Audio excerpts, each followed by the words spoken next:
আজ বৃহস্পতিবার হলেও আমি অ্যাকচুয়ালি শেয়ার করছি এটা গতদিন মানে হচ্ছে বুধবারের লাঞ্চ থালি। আজকে লাঞ্চ থালি সিরিজের ডে 3 আর আজকে লাঞ্চ থালি সিরিজের একটা সুন্দর মেনু নিয়ে এসেছি, এটাও নন ভেজ এবং এইটা হচ্ছে আমার ফেভারিট মেনু। এর মধ্যে রয়েছে গরম গরম মুসুর ডাল ভাতে আর তার সাথে পেঁয়াজ কলি দিয়ে কাতলা মাছের তরকারি। এবার এই পেঁয়াজ কলি আলু কাতলা মাছের তরকারি তো অলরেডি আমার ইউটিউব চ্যানেলে আপলোড আছে রেসিপিটা, আপনারা চাইলে দেখে নিতে পারেন। আমি লিংক দিয়ে দেবো কমেন্ট বক্সে আর ইউটিউবে দিয়ে দেবো রিলেটেড ভিডিও সেকশানে।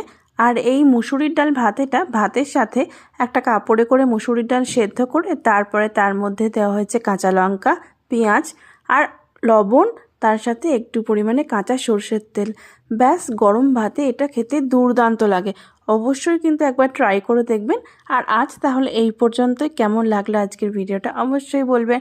সবাই